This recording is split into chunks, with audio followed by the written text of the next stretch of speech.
Hello everyone, welcome back to my YouTube channel Bhagyashree Classes. Today we will know about the external sources of recruitment. See, what is the external recruitment? कि companies के पास जो भी vacancies है या requirements है उसके लिए company किसको hire करेगी? जो भी candidates हैं that are outside the organization, right? It means here the searching for employees from the sources outside the organization. So it is just opposite to internal recruitment, because internal recruitment में companies किन members को prefer करती हैं? जो भी उनके existing members होते हैं उनको prefer करती है उन vacancies को fill करने के लिए. But यहाँ पे company क्या करेगी? फ्रेश टैलेंट जो होता है या फ्रेश टैलेंट को प्रमोट करती है और चांस देती है the candidates who are outside the organizations, right? So simply this is your external recruitment. Now see, there are various sources of external recruitment जिसे companies use कर सकती है. So there are some sources. Now we will know them one by one. First is direct recruitment. Direct recruitment as its name, direct. यहाँ पे जो recruitment होगा वो direct होगा. अब as we know recruitment का भी एक proper process होता है. सिमिलरली सिलेक्शन का एक प्रोसेस होता है जिसमें बहुत सारे स्टेप्स इन्वॉल्व होते हैं. बट कंपनी क्या करती है, जब समटाइम्स कंपनी को कोई बहुत इमीडिएट हायरिंग की रिक्वायरमेंट है तो ऐसी सिचुएशन में कंपनी डायरेक्ट रिक्रूटमेंट भी प्रेफर करती है. But this kind of recruitment is mainly used for unskilled और semi skilled jobs like your workers हो गया, laborers की अगर requirements है कंपनी को तो ये method use कर सकती है, right? So यहाँ पे क्या होता है, आपका direct recruitment हो जाता है और immediately selection भी हो जाता है. ओके, सो यहाँ पे सिंपली करना क्या है इस मेथड में कि जो भी ऑर्गेनाइजेशन है वो नोटिस बोर्ड पे एक नोटिस प्लेस कर देती है जिसमें सारी इंफॉर्मेशन होती है रिगार्डिंग दी जॉब, कौन सी स्किल्स रिक्वायर्ड है उस जॉब के लिए और डेट ऑफ इंटरव्यू भी होता है. सिंपली क्या है, जो भी जॉब सीकर्स है उस पर्टिकुलर डेट पे आके वहाँ पे उस जॉब के लिए अप्लाई कर सकते हैं. सो this is the direct recruitment. Now ये जो मेथड है दैट इज लेस एक्सपेंसिव है, कोई इतनी कॉस्ट इन्वॉल्व नहीं है इस मेथड में बिकॉज यहाँ पे कोई प्रोसीजर करने की जरूरत ही नहीं है. ओके, देन सेकेंड मेथड है आपका यहाँ पे कैजुअल कॉलर्स. कैजुअल कॉलर्स कौन होते हैं? कैजुअल मीन्स व्हाट, कि बहुत कैजुअल होता है ना, इजी लेना, इजी वे में. तो यहाँ पे कंपनी किन कैंडिडेट्स को प्रेफर करती है? जिनका रिकॉर्ड कंपनी के पास बहुत इजीली अवेलेबल होता है, राइट? इट मीन्स अगर कंपनी के पास कोई वैकेंसीज है उसके लिए वो किन कैंडिडेट्स को प्रेफर करेगी? जिसका रिकॉर्ड कंपनी के पास ऑलरेडी है.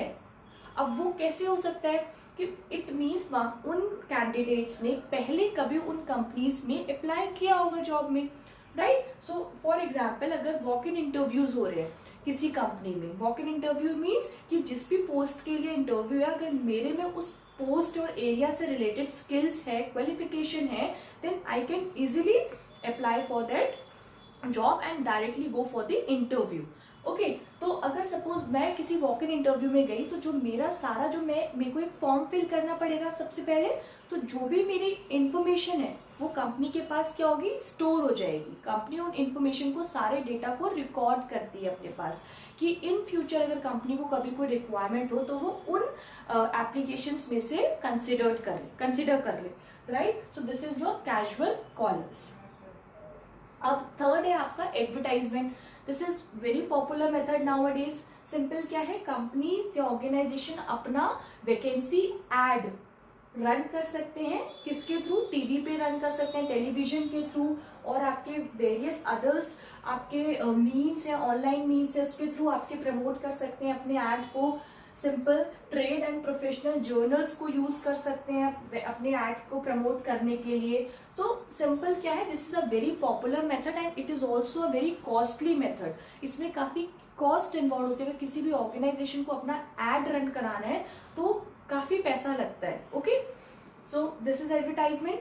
देन नेक्स्ट मेथड है आपका एम्प्लॉयमेंट एक्सचेंज. एम्प्लॉयमेंट एक्सचेंज क्या होता है? सिंपली देखो, ये जो होता है that is run by the government. Her state का अपना एक एम्प्लॉयमेंट एक्सचेंज होता है जिसका मेनली वर्क क्या होता है कि इंफॉर्मेशन प्रोवाइड करना जॉब सीकर्स को related to the job vacancies. Right. अब जॉब सीकर्स कौन है, जिनको जॉब की रिक्वायरमेंट है, वो क्या कर सकते हैं, अपने को रजिस्टर करना पड़ेगा उन्हें इन एम्प्लॉयमेंट एक्सचेंज से। अब जो भी जॉब वैकेंसीज होंगी रिलेटेड टू देयर एरिया, उनको उनकी इंफॉर्मेशन प्रोवाइड हो जाएगी इन एक्सचेंज के थ्रू, राइट। तो ये जो जॉब एम्प्लॉयमेंट एक्सचेंज होता है that mainly creates link between job seekers and employers यानी जो ऑर्गेनाइजेशंस होते हैं वो भी कनेक्ट होते हैं इन एम्प्लॉयमेंट एक्सचेंज के थ्रू, राइट। तो सिंपली जो भी इंफॉर्मेशन होगी किसी भी ऑर्गेनाइजेशन में, अगर कोई वैकेंसी है तो उससे रिलेटेड इंफॉर्मेशन किसको प्रोवाइड होगी, जॉब सीकर्स को, किसके थ्रू, इन एम्प्लॉयमेंट एक्सचेंज के through, fine. So run by the government, hence all state provide employment services. अब ये जो क्यों डिजाइन किया गया है employment exchange, mainly to fill unskilled और सेमी स्किल्ड जॉब्स, जो भी आपकी सेमी स्किल्ड और अनस्किल्ड जॉब्स को फुलफिल करने के लिए, उनकी रिक्वायरमेंट को मीट करने के लिए ये एम्प्लॉयमेंट एक्सचेंज जनरली क्रिएट किए गए हैं through the government. First point is placement agencies और प्राइवेट एम्प्लॉयमेंट एजेंसीज, और we also call it as management consultant. इसका भी सेम फंक्शन है जो कि एम्प्लॉयमेंट एक्सचेंज का था, जैसे कि ये भी आपका लिंक क्रिएट करता है जॉब सीकर्स के बीच में और एम्प्लॉयर्स के बीच में। बट यहाँ पे कोई गवर्नमेंट इंटरफेरेंस नहीं है, गवर्नमेंट का रोल नहीं है यहाँ पे। ये जो सारा फंक्शंस होता है ये प्राइवेटली अपना परफॉर्म करते हैं जो भी एजेंसीज है। सो सिंपली इनका क्या काम होता है, that they provide a nation wide service in matching personal demand and supply, right. It means for example, अगर मैं जॉब सीकर हूँ, मुझे किसी जॉब की रिक्वायरमेंट है, तो मैंने अगर किसी भी प्राइवेट एजेंसीज के थ्रू मैंने क्या करा, कनेक्ट हो गई। अब मेरे जो भी एरिया ऑफ एक्सपर्टाइज है उससे रिलेटेड मेरी कंट्री में जहाँ पे भी कोई भी वैकेंसीज होगी उसकी इंफॉर्मेशन मुझे किसके थ्रू प्रोवाइड होगी, इन एजेंसी के थ्रू प्रोवाइड होगी जिससे मैंने अपने को कनेक्ट किया है, राइट। तो सिंपली इसका काम हो गया कि nation wide service in matching personal demand and supply, okay. जैसे कि मैंने अपने को कनेक्ट किया है, सिमिलर वे में जो ऑर्गेनाइजेशंस होते हैं, एम्प्लॉयर्स होते हैं, वो भी कनेक्ट करते हैं इन एजेंसीज के थ्रू, राइट। बिकॉज उनको भी एक वाइडर चॉइस चाहिए जिस ऑफ कैंडिडेट, जिसमें से वो सुटेबल कैंडिडेट्स को सेलेक्ट कर सके। तो सिंपली क्या करती हैं, जो कंपनीज होती हैं वो भी इन एजेंसीज के थ्रू कनेक्ट होती हैं। और सिमिलरली जैसे जो आपकी एजेंसीज क्या करती है, उनसे फीस चार्ज करती है इसके लिए।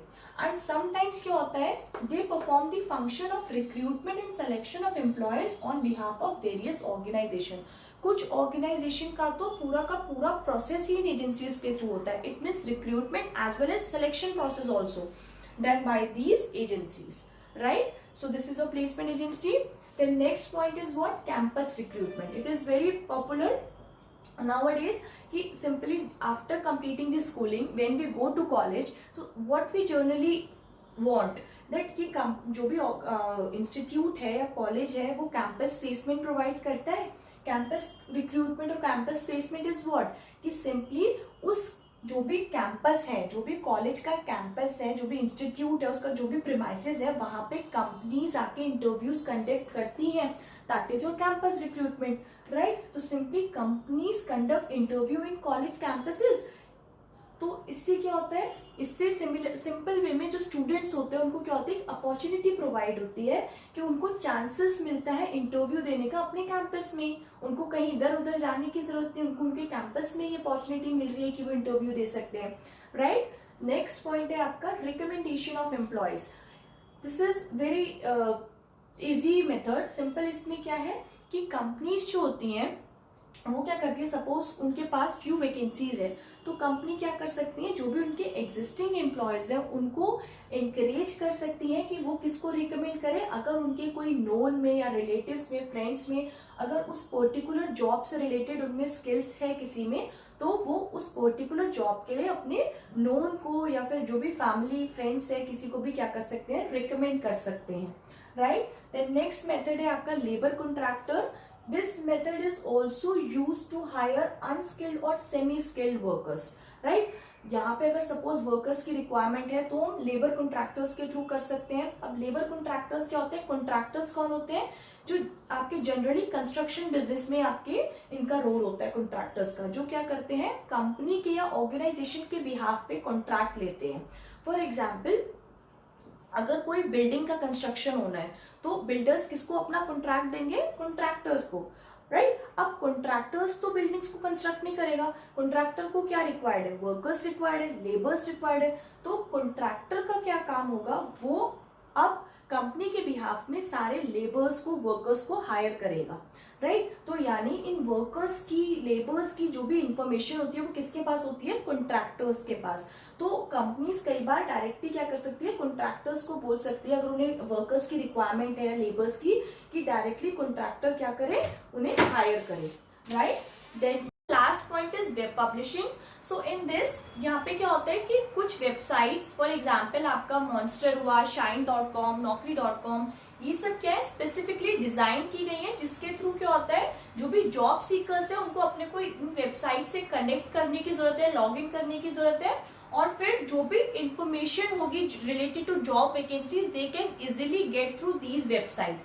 सिमिलरली जो भी एम्प्लॉयर्स होते हैं, ऑर्गेनाइजेशन, वो भी अपने को इन वेबसाइट्स के थ्रू कनेक्ट करते हैं, सो दैट उनको क्या हो, एक वाइडर चॉइसेस मिल जाए कैंडिडेट्स की, उन्हें ऑप्शंस मिल जाए।